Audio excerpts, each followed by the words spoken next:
Hello guys, வணக்கம். This is Anbuseelan. இன்னைக்கு நம்ம என்ன பார்க்க போகிறோம் அப்படின்னா, பேங்க் நிஃப்டியோட நெக்ஸ்ட் லெவல் என்ன, வரக்கூடிய வாரத்திற்கு எந்த மாதிரியான யுத்தியை பயன்படுத்தணும் அப்படிங்கிறது தான் என்டையராக இந்த வீடியோவில் பார்க்க போகிறோம். பிகினராக இருக்கிறீங்க அப்படின்னா இந்த வீடியோ ஸ்கிப் பண்ணாமல் முழுமையாக பாருங்கள். எஜுகேஷன் பர்பஸ்க்காக என்னுடைய டெலகிராம் குரூப், வாட்ஸ்அப் குரூப்பில் இணையனும் விருப்பம் உள்ளவங்க டிஸ்கிரிப்ஷன் பாக்ஸில் லிங்க் கொடுத்துருக்கேன். அந்த லிங்கை பயன்பெற்று கொள்ளலாம். இப்போ நம்ம வீடியோக்குள்ளே போகலாம். ஸோ பேங்க் நிஃப்டியை பொறுத்த மட்டும் சப்போர்ட் அண்ட் ரெசிஸ்டன்ட் உங்களுக்கு கண்டிப்பாக தெரிஞ்சே ஆகணும். சரிங்களா? மார்க்கெட் எப்போதுமே ஒரு ஜிக்ஸாக் மோட்லேயே ப்ராப்பராக ட்ராவல் ஆகிட்டே இருக்கும். இந்த ஜிக்ஸாக் மோடை சரியாக ஃபைண்ட் அவுட் பண்ணி இதில் ஸ்விங் பண்ணுறதும் சரிங்களா, இந்த ரெசிஸ்டண்ட்டை பிரேக் பண்ணும்போது என்ட்ரி கொடுக்குறதும் சக்ஸஸ் ரேஷியோ அதிகமாக இருக்கும். இப்போது நீங்கள் மார்க்கெட்டில் பார்த்துட்டிங்க அப்படின்னா, நெஃப்டியை பொறுத்த மட்டும் அதாவது நெஃப்டியில் இருக்க 50 கம்பெனிஸுமே மேஜரான கம்பெனிஸ் நல்ல ஒரு ட்ரெண்டில் இருக்குது. சரிங்களா? பட் என்ன அப்படின்னா, பையரும் செல்லரும் அளவு ஃபைண்ட் அவுட் பண்ணும்போது ஈக்குவலாக இருக்குது. ஸ்ட்ராங் பையிங் கன்ஃபர்மேஷன் அப்படின்னு சொல்லிட முடியாது, ஸ்ட்ராங் செல்லிங் கன்ஃபர்மேஷன் அப்படிங்கிறது சொல்ல முடியாது. ஸோ ஒரு லெவலையும் பிரேக் பண்ணும்போது என்ட்ரி கொடுத்தா கொஞ்சம் நல்லாயிருக்கும். பேங்க் நிஃப்டியை பொறுத்த மட்டும் வரக்கூடிய நாட்களில் நீங்கள் கால் ஆப்ஷனை பை பண்ணும், ஹோல்டிங் இது பக்கம் நீங்கள் போகணும் அப்படின்னு ஆசைப்பட்டீங்க அப்படின்னா, 52,850க்கு மேலே போச்சு அப்படின்னா ஸ்ட்ராங் கன்ஃபர்மேஷன். சரிங்களா? ஸோ புட் ஆப்ஷனை பொறுத்த மட்டும் ஏன் அப்படின்னா, இங்கே நீங்கள் டே டைம் ஃப்ரேம் எடுத்துட்டிங்க அப்படின்னா இந்த ஜிக்ஸாக் மோடில் கரெக்டாக மேலே வரதுக்கு சான்சஸ் இருக்குது. சரிங்களா? தென் அகெயின் நீங்கள் நான் ஹோல்டிங் ப்ராசஸ் பக்கம் போகணும் அப்படின்னு நினச்சிங்கன்னா, அடுத்து 51,750 இதனுடைய லோவை பிரேக் பண்ணிச்சு அப்படின்னா நீங்கள் புட் ஆப்ஷன் சைட் போகலாம். பட் இது ட்ரெண்ட் வைஸ் ஓகே. சரிங்களா? நீங்கள் ஹை லோவை மார்க் பண்ணிடுறீங்க, ஹையை மார்க் பண்ணிடுறீங்க, ட்ரெண்டை ஃபைண்ட் அவுட் பண்ணுறீங்க. ஆனால் இதில் நீங்கள் இன்ட்ராடே பண்ணுற நபராக இருந்தீங்க அப்படின்னா உங்களுக்கு வெயிட்டேஜ் அப்படிங்கிறது ஒரு முக்கியமான விஷயம். சரிங்களா?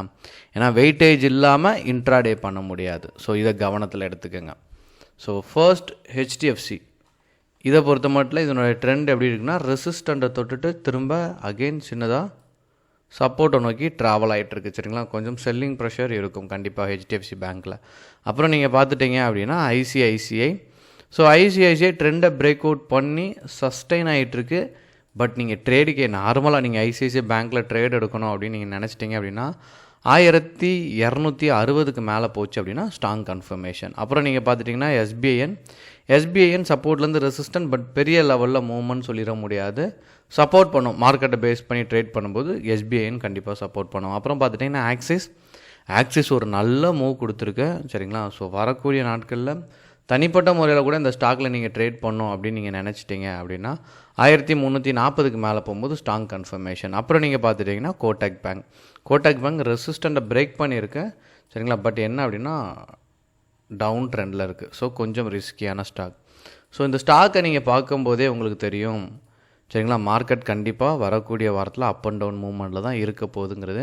ஸோ ஹோல்டிங் பக்கம் போகாமல் பேங்க் நிஃப்டியில் சரிங்களா முடிஞ்ச அளவுக்கு ஸ்கேல்பிங்கோ இன்ட்ராடேயோ பண்ணுறது ரொம்ப நல்லது. சரிங்களா? இன்னொன்று, நீங்கள் நிறைய ப்ராக்டிஸ் பண்ணுங்கள்.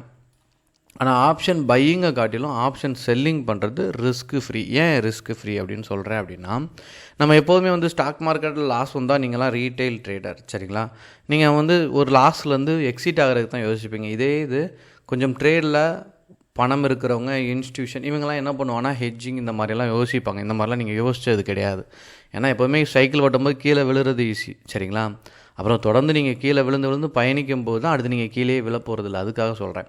ஸோ ஆப்ஷன் பையிங் வந்தீங்க அப்படின்னா நீங்கள் ஒரு சைடு தான் ட்ரேட் எடுப்பீங்க. ஆப்ஷன் செல்லிங் அப்படின்னா மார்க்கெட் மேலே போகும்போது புட்டை என்ன பண்ணுவீங்க, செல் பண்ணுவீங்க. மார்க்கெட் கீழே சரியும் போது என்ன பண்ணுவீங்க, காலை செல் பண்ணுவீங்க. இப்போது மார்க்கெட் மேலே போகுதுன்னு நினச்சோன்னா புட்டை செல் பண்ணிட்டீங்க. நீங்கள் நினச்ச மாதிரி மார்க்கெட் போகலை, சரிஞ்சிச்சு அப்படின்னா காலையும் நீங்கள் என்ன பண்ணலாம், செல் பண்ணி வச்சுக்கலாம். இப்போ இதை எடுத்துகிட்டு மறுநாள் நம்ம எடுத்துகிட்டு போகலாம். இதை எடுத்துகிட்டு போகும்போது பேங்க் நிஃப்டியை இன்னொரு நாள் கணிக்கலாம். அப்போ திரும்ப இல்லை பேங்க் நிஃப்டி கீழே சரியும் அப்படின்னு தெரிஞ்சுதுன்னா என்ன பண்ணுங்கள், புட் ஆப்ஷனை ரிலீஸ் பண்ணி விட்ருங்க. சரிங்களா? காலில் என்ன வரும், நமக்கு ப்ராஃபிட் வரும், லாஸை கவர் பண்ணிடலாம். அதாவது லாஸ் இருந்துச்சுன்னா அதை கவர் பண்ணிடலாம். நல்லபடியாக போயிட்டுருக்கு அப்படின்னா ஒரு ப்ராஃபிட் மார்ஜினில் எக்ஸிட் ஆகலாம். இன்னொன்றும் ப்ராசஸ் இருக்குது. சரிங்களா? இதை இன்றைக்கும் ட்ரேட் சரியில்லைனா அடுத்த நாள் எடுத்துகிட்டு போகலாம். ஸோ நிறைய பிளெண்டி ஆஃப் ஆப்பர்ச்சுனிட்டி இருக்குது. இந்த ஆப்பர்ச்சுனிட்டி தான் உங்களை அடுத்த லெவலுக்கு எடுத்துகிட்டு போகும். எவ்வளோ ஸ்டாக் மார்க்கெட் ரிஸ்க்கு கம்மி பண்ணுறீங்களோ you will become a good trader. ஓகேங்களா? Okay guys, thank you so much for வாட்சிங் திஸ் வீடியோ. டாடா, பாய், see you.